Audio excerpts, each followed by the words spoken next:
My Comedy DVDs Part 15.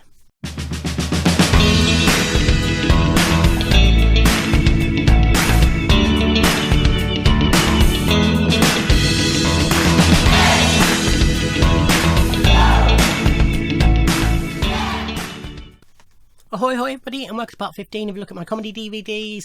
So, as before, these will have stand-up, they'll have sketch shows, they'll have sitcoms, and various other comedy-type bits. Let's get cracking. First up, we have Frankie Boyle. If I could reach out through your TV and strangle you, I would. His 2010 stand-up show. So I've shown some Frankie before. Really enjoy him. Sometimes he goes too far even for me, but a lot of stuff is hilarious and he's just got such a way with words. Really enjoy. We have Dave Gorman in America Unchained, which was a Channel 4 show he did. Also there was a book of it. So he sets off on a journey to see if it's still possible to live in America without visiting chains. So that's chain gas stations, petrol stations. So no BP, no Esso, no Texaco, or whatever they are in America. None of the big chains. No chain restaurants, no chain shops. You know, it's all mom and pop stores that he had to visit.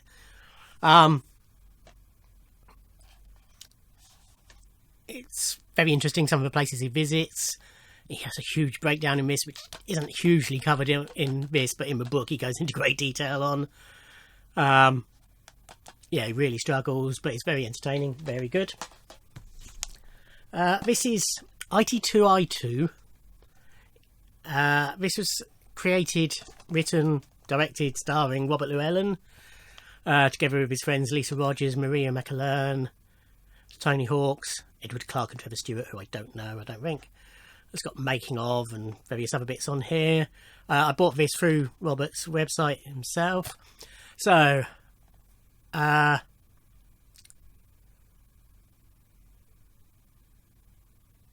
human brain...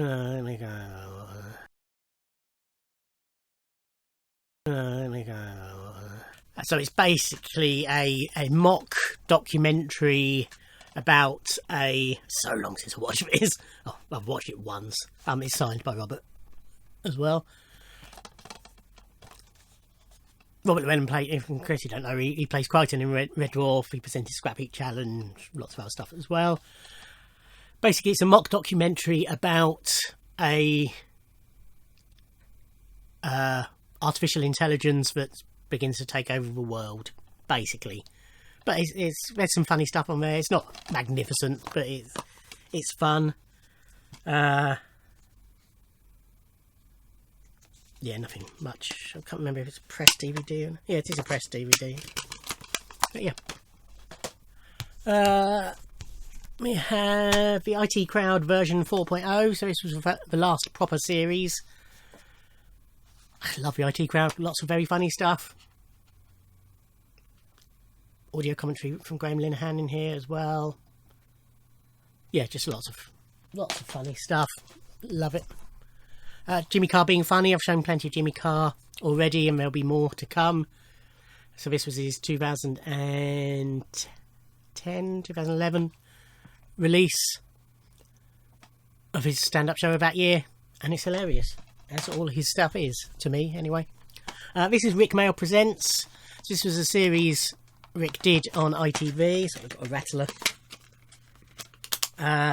of 6 one-hour-long comedy dramas. Each one different, but him starring in each one. So the first one is called Mickey Love and is about a paranoid game show host misinterpreting gossip about his future. Also stars Nick Hancock, Alan Cumming and Eleanor Bron. Briefest Accounting. Chance meeting at a party leads to an orgy of rising brutality. Guest starring Amanda Donohoe. Dancing Queen. A stag night turns sour when Neil finds himself stuck on a train with a stripper, with Helena Bonham Carter, Serena Gordon and Dorothy Tootin. The Big One. An estate agent and uncontrollable liar assumes the identity of a dead gangster.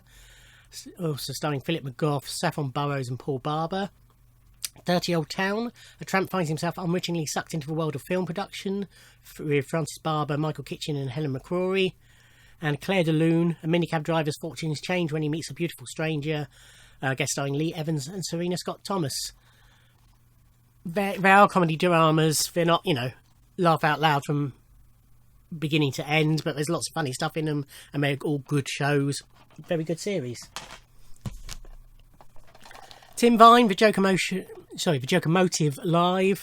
So this was his live tour from a few years ago. Can't see any dates on here. Love Tim Vine. He is hilarious. Love his stand up. Just could watch him for hours. Even though he's a one-liner king, he breaks it up with songs and prop work and what have you. So it doesn't tire you out watching him just saying line after line after line. But yeah, lots of funny stuff, loads of extras as well. Very, very good. Okay, now we move on to a little run of Little Britain releases. So I loved Little Britain. This isn't all the Little Britain. I've already shown Little Britain USA, I believe, and there's a few more, one or two that are in the back half of his shelf, so will appear later. I watched Little Britain the very first night it went out when BBC Three launched, because I already liked Matt and David from Rock Profiles, or at least the bits of Rock Profiles I had seen at that point. I hadn't seen all of Rock Profiles. Loved the first show, loved it all.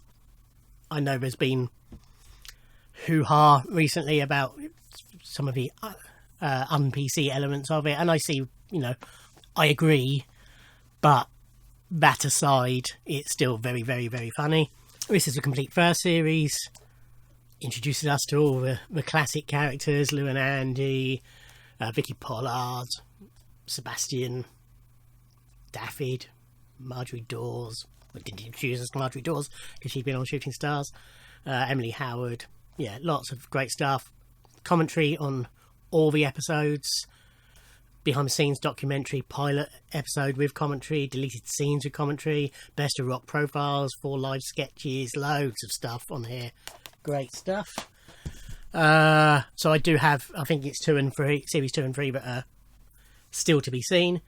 This is the Comic Relief special from 2005. So they did 45 minutes of new sketches for Comic Relief, with guest stars such as Robbie Williams, Elton John, George Michael, Simon Callow, Trisha. It's also got lots of outtakes on here. This was only £4.99, of which £3.40 went to Comic Relief, but I would have bought it anyway. Outtakes, interview on here as well. Yeah, really good. This is a complete second series. So what's behind there? Series 3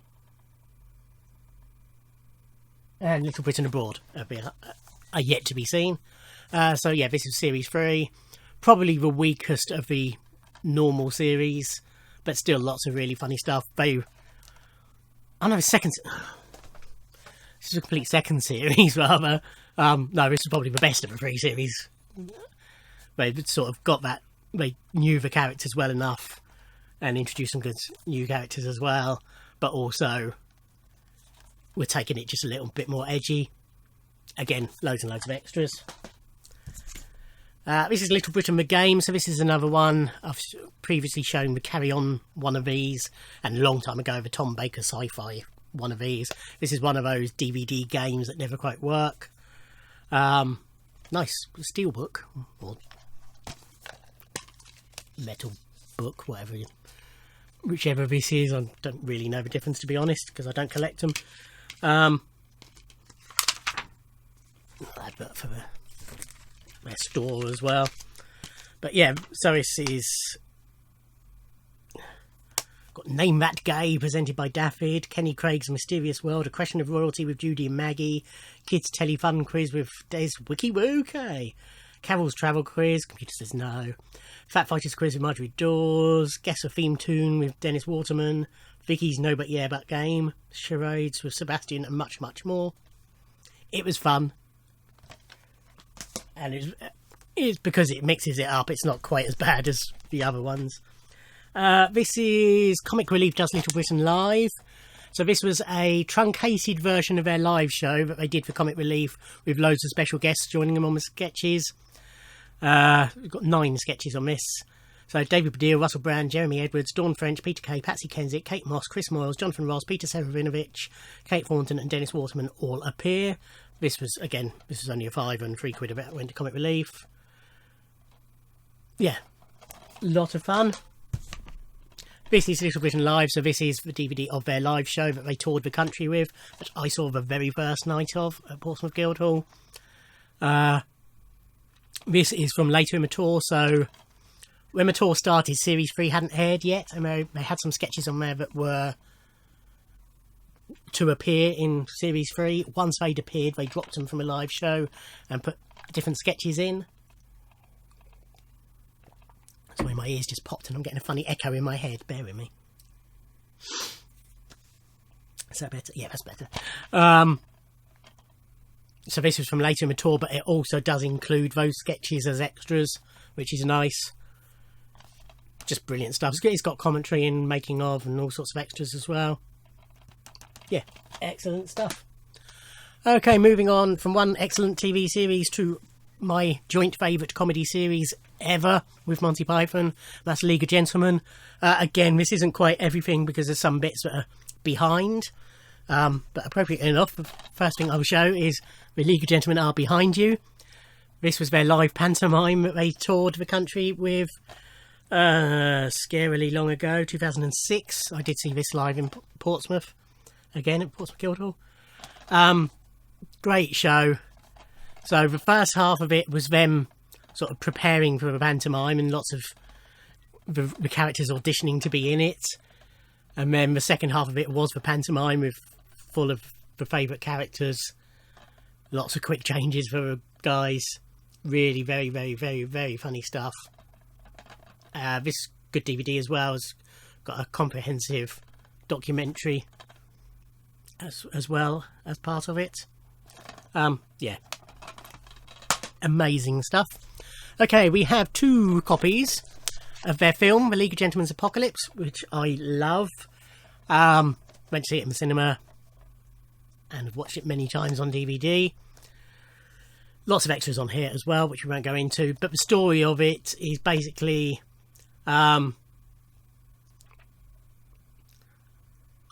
because it's not being written anymore, Royston Vasey, the village where the League of Gentlemen is set, is collapsing. A homunculus is eating it up.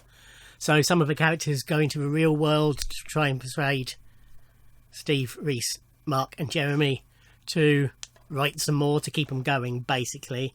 But yeah, really funny stuff. The reason I have 2 copies is when I went to see this live, I bought it on day of release, but they were selling signed copies.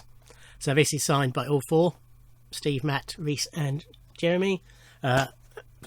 Mark rather. There's Mark Gatiss, Reese Shearsmith, Jeremy Dyson and Steve Pemberton. This is the League of Gentlemen live at Drury Lane. Again, 2 versions of this, but first, this is the original release, which is basically just the show. So this was the tour that they did after the series came out and was a huge hit. And it's sort of a mixture of... The first half is classic League of Gentlemen style. When they started and they were doing these characters for the first time, their shows were basically just them in suits with minimal props. Just, enough to suggest the character or what have you. Doing these sketches. But then the second half of it, they're all in full costume. And it's hilarious stuff. But the original release, it had... The extras were a screensaver, a link to the website, selected multi-camera angles and bonus scenes and phone calls. To sort of tie in with the releases of the series, which had loads of extras, they then did a special edition of it, which contains commentary, behind-the-scenes documentary, footage from the movie, because this came out before the film, photo gallery, plus all the stuff that was on the other one as well. But sort of the commentary and the documentary, which the documentary is comprehensive, with sort of the added extras that made this a better release. Then we have Series 3, the 3rd series of League of Gentlemen. This was controversial because it was a change in style. The first 2 series were basically just a series of sketches set in Royston Vasey, knitted together. There was a bit of an underlying through story, but it was basically a sketch show. Each episode largely focused on a particular character or set of characters and told their story. They do all interlink at the end, and that progresses through the series, you know, and you learn how it interlinks. But because it was mainly focused on particular characters, it was less popular with some people than the sketch style format, especially because some of those characters were new characters who people didn't already know and love. In fact, most of them were. Not all, but most of them were. I love it. It is genius. It's possibly actually my favourite series. Yeah. Loads of extras as well. Commentaries, deleted scenes, blah, blah, blah, blah. This is the Christmas special, which I showed on my favourite Christmas specials. Top 10 that I did a couple of Christmases ago. I can't remember exactly where I put it, but I know it's near the top. This is done as sort of a horror portmanteau story style. 3 stories interlinked and interwoven by Bernice, the vicar, hearing confessions, basically. Yeah, really dark, great stuff, basically. Couple more. This is Jerry Springer the Opera. I watched this. So this was written by Stuart Lee and Richard Thomas, and it's basically a Jerry Springer show, but all done in opera style, so it's all sung. But the people appearing on it are the devil and Jesus.